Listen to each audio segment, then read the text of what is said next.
Welcome to another deep dive. Today we're going to be unraveling the world of illusions, Ooh, illusions. but we're going way beyond, just simple tricks. Right. We're going to be looking at how illusions can actually unlock these secrets about our brains, Yeah, like how they work and uncover these stories from history absolutely. and even offer us a glimpse into the future. It's really like holding up a mirror to our own minds Yeah, to see, how our perception can be manipulated, exactly. sometimes without us even realizing it. And for this deep dive, we're going to be using this really cool video essay as our guide. Cool. It kind of blends science and history and pop culture all together. Seems fascinating. It is. It's super cool. And so by the end of this deep dive, Okay. you won't just, have all this cool trivia about illusions, Right. but you'll actually have a deeper understanding of how your own perception works. Yeah, how your own brain makes sense of the world. Exactly. And maybe even see the world a little differently. I love that. Yeah. So let's jump right in. So we often think of illusions as just, fun and games. Right. Just entertainment. But they're really so much more than that. They really are. What's really going on in our brains when we see these illusions? Well, I think one of the biggest misconceptions is that we think of illusions as entertainment, Right. but really they're like these incredible tools Yeah. for understanding the brain. Okay. They're like windows into how our minds actually work. So they're not just tricking us. Yeah. They're showing us something real about how our brains operate. Exactly. They show us that what we perceive isn't always an accurate reflection of reality. So even though we think we're seeing things clearly, our brain is actually filling in gaps Absolutely. and kind of making assumptions. Yeah, and sometimes even creating entirely new perceptions Oh, wow. based on very limited information. So a good example of this is this phenomenon called anomalous motion. Oh, yeah? Have you ever seen those images online Yeah. where it looks like they're moving? Yeah, they kind of shimmer or wave. Yeah, but they're actually static images. Right. They're not actually animated or anything. It's so trippy. It is. It's really cool. Well, why does that happen? So it all comes down to how our brains process visual information. Okay. Our eyes are constantly moving. Right, darting around. Yeah, taking in these little snapshots of the world. Okay. But our brains don't process those snapshots all at the same speed. Oh, so different parts of an image could be processed at slightly different times. Exactly. And that tiny delay Okay. can create this conflict in our visual system. Okay, so walk me through that. So let's say we're looking at one of those images, what's actually happening in our brains? So let's take Akiyoshi Kitaoka's out of focus image Okay. as an example. In that one, there are certain elements, usually high contrast ones, Okay. that are processed faster than others. Okay. And because of that slight delay, Uh, our brain kind of freaks out a little Yeah. and interprets that discrepancy as movement. so our brain is trying to make sense of this mismatched information. Exactly. It's like, wait a minute, these things aren't lining up. It must Okay. be moving. And so it creates this illusion of motion, even though nothing's actually changing. It's amazing, isn't it? It is so cool. And that's just one example Right. of how illusions can exploit these little quirks Yeah. and shortcuts that our brains use These little hacks that our brains have. to navigate the world. Right. To try to make sense of everything quickly. But illusions aren't just confined to the lab Oh, absolutely not. or the internet. Right? They're everywhere. They've played a huge role throughout history Huge. in all kinds of ways, even in warfare. Oh, yeah. Big time. Now that's what I call a real world application. For sure. So think about camouflage. Okay. Particularly during World War I. Okay. The goal wasn't always to make something invisible, Right. but to confuse the enemy. To mess with their perception. Totally. So they couldn't tell what they were looking at. And the video essay mentions this thing called dazzle camouflage Oh, wow. that was used on ships. Uh-huh. Instead of trying to hide the ships completely, Right. they would paint them with these bold patterns and colors. Right. These really high contrast geometric shapes. And that would disrupt the enemy's ability to judge the ship's speed and size and direction, Yeah. making it harder to target. It's like a visual sleight of hand, Yeah. messing with the enemy's perception to gain an advantage. So clever. And, then during the Cold War, the Soviets took this concept to a whole new level. Oh, really? What did they do? They used an illusion Okay. to inflate their bomber count. What? Essentially, they tricked the U.S. into this massive arms race. Wait, how did they do that? So they had these a limited number of bombers, Okay. but they would fly them past observation points multiple times. Oh, wow. Really strategically. Oh, okay. And because of the limitations of the technology at the time, it looked like there were way more bombers than there actually were. That is wild. It's incredible, right? It's like illusions can manipulate not just like our individual perceptions, but like national strategies and international relations. It's powerful stuff. It really is. But, let's not forget about the more aesthetically pleasing applications of illusions. I mean, they've been used in art and architecture for centuries. Yeah. To play with our sense of space and scale. Yeah, like those iconic Disney castles. Oh, yeah. They always look so massive, huge. Wonderful. It's all about forced perspective. Right. The tops of those towers are actually much smaller than they appear. Yeah. But by gradually reducing the scale as they go higher, right, they create this illusion of grandeur. Like our brain is totally tricked. Totally. And you see it in everyday architecture, too. Yeah. Like columns that look thicker at the bottom. Okay. Or ceilings that seem higher because of clever molding. So even in buildings we see all the time, illusions are at play. Absolutely shaping our experience without us even realizing it.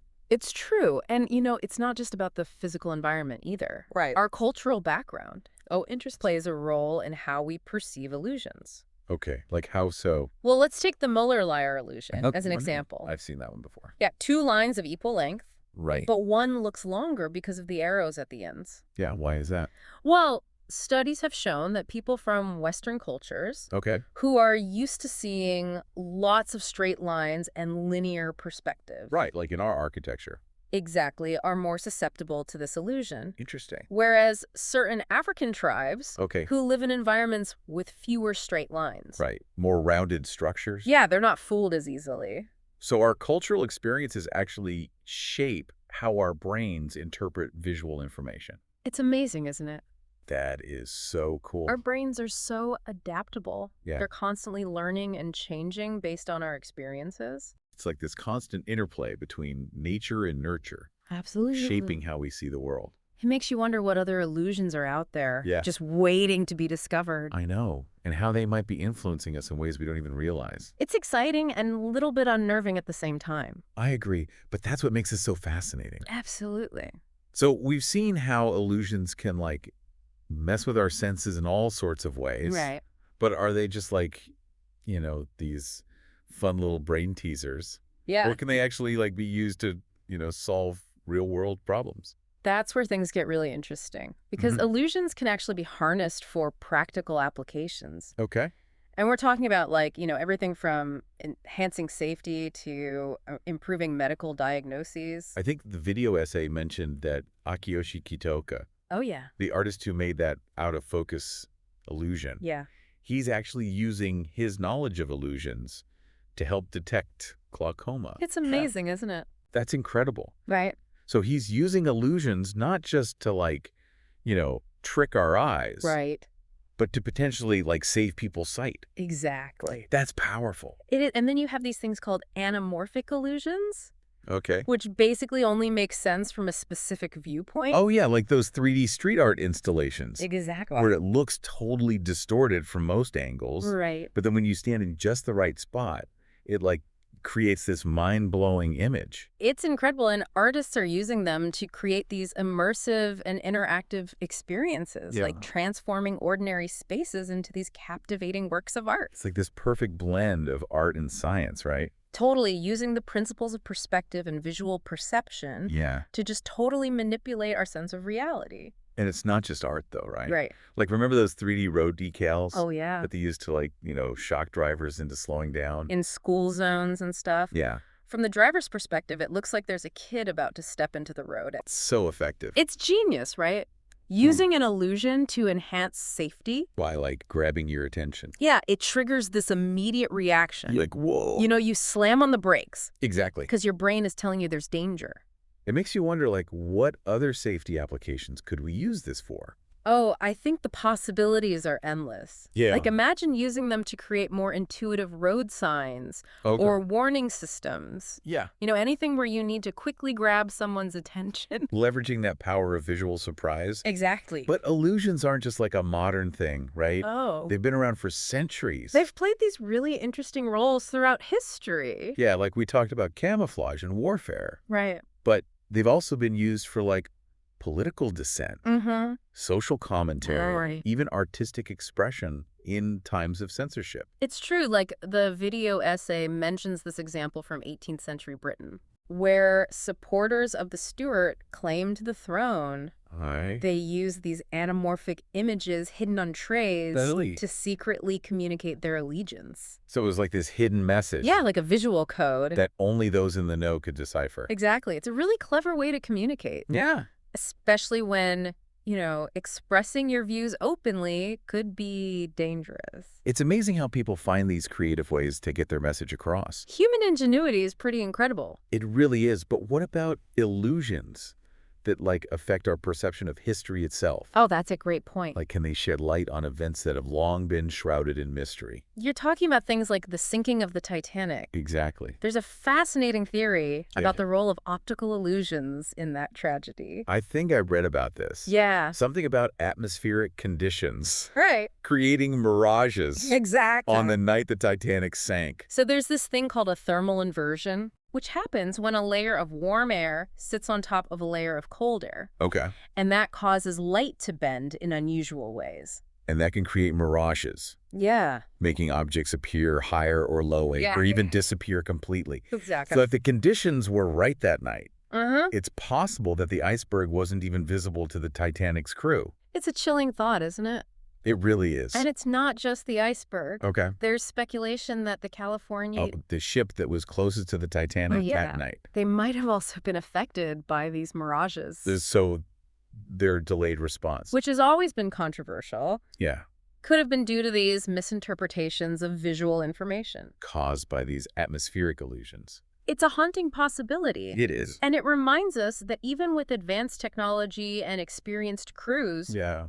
perception can be a tricky thing. And that even, like, seemingly straightforward historical events Right. can be more complex. It's more nuanced. Yeah, than they first appear. Absolutely. So we've talked about illusions in warfare Yeah. and history. Yeah. But what about illusions that, like, impact our everyday lives? Oh, there are tons of them. Like in totally normal settings? Like the dentist's office. The dentist's office, really? Yeah. Okay. We tend to think of illusions as these grand spectacles, but they're operating on us all the time. Okay. In subtle ways. Like what kind of illusions are we talking about at the dentist? Well, there's this thing called the Delboeuf illusion, Okay. and it can actually cause dentists to drill larger holes than necessary. How does that work? So the Delboeuf illusion is this tendency Right. for a central circle to appear smaller when it's surrounded by a larger circle, Okay. and vice versa. So if a dentist is looking at a small cavity Yeah. surrounded by a larger area of healthy tooth, Mm-hmm. their perception of the cavity size might be off Exactly. because of this illusion, They might unintentionally drill a bigger hole than they meant to. just because their brain is playing tricks on them. Essentially. Yes. Wow, that's wild. It is. And it's not just dentists. Okay. This illusion can also mess with our portion control when we're eating. Oh, really? How so? Well, studies show that we tend to serve ourselves more food on larger plates, Oh, interesting. even if the actual amount of food is the same. So it's not just about willpower then. Right. It's like our visual perception is playing a role. Our brains are telling us that we're eating less Right. than we actually are. Because of the size of the plate. Exactly. Like the sneaky little trick. It is, and it highlights how important it is to be aware of these illusions. Yeah. Because they can influence our behavior in all sorts of ways. So we need to, like, become more mindful of our own minds. Absolutely. Paying attention to how our perceptions are being shaped By the world around us. by all these little illusions. Yeah, and that leads us to some of the most profound illusions of all. Okay. The ones that shape our perception of ourselves. Oh, you're talking about the end of history illusion Yes. and the illusion of control. Exactly. The illusions that make us question who we are And how much agency we really have. and how those illusions shape our lives. They really get to the core of our self-perception. So let's start with the end of history illusion. Okay. This idea that we tend to think we're done evolving, Like we've reached our final form. even though we know we've changed so much throughout our lives. Right. We look back and see how much we've grown and changed, but then we assume that this is it. Right. Like we've reached the finish line. But that's not really true, is it? No, not at all. We're always changing. Always evolving. Even if it's more subtle as we get older. And that illusion can really impact our decision-making. Absolutely. Because we might make choices based on who we think we are now. Right.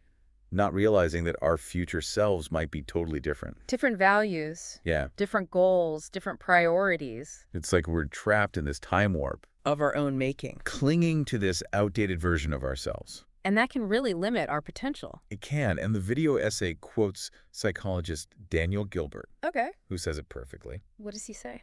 We overestimate the stability of the future. Okay. Which leads us to overestimate the stability of our preferences. So how do we break free from this illusion? That's a great question. Yeah. And one that we'll explore more in the final part of our deep dive. Okay. We'll delve into the implications of these self-perpetuating illusions. Okay.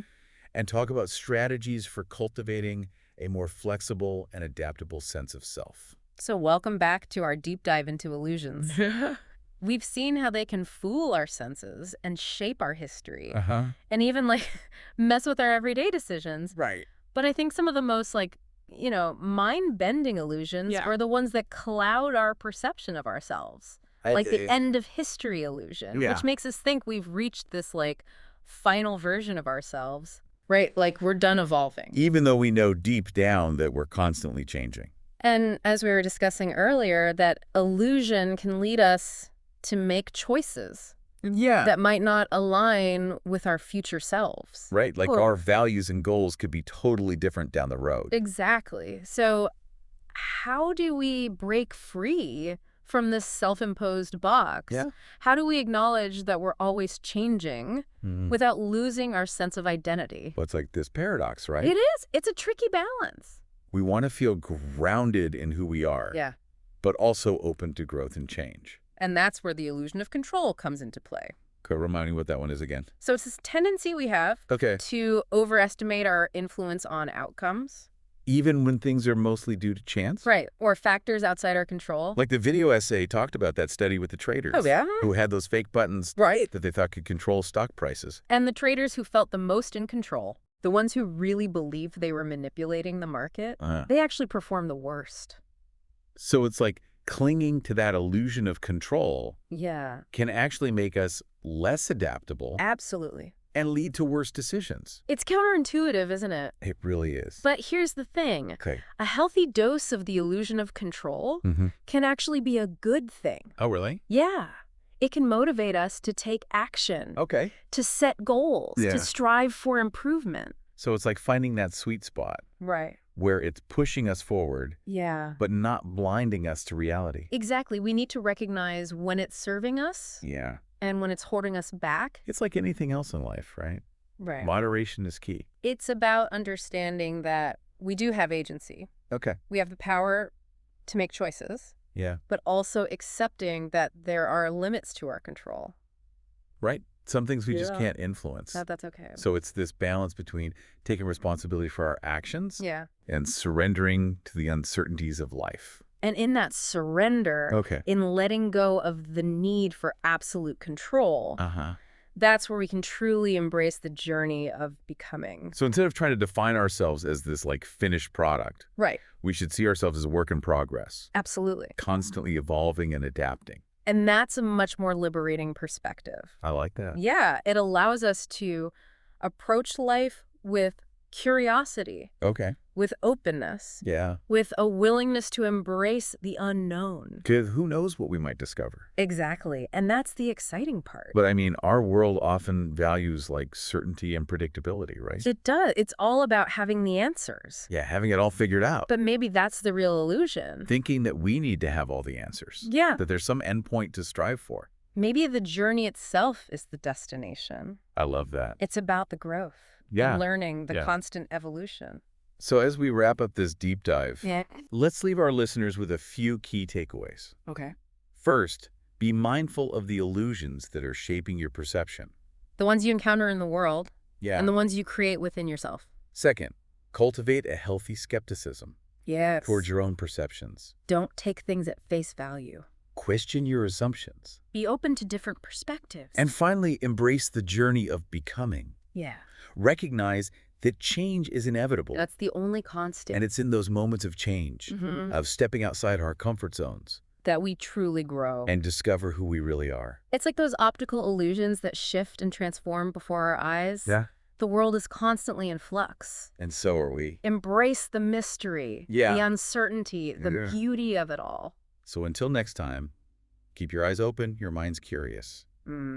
And remember, The truth is out there waiting to be discovered. but it might not always be what it seems. Thanks for joining us on this deep dive into the fascinating world of illusions.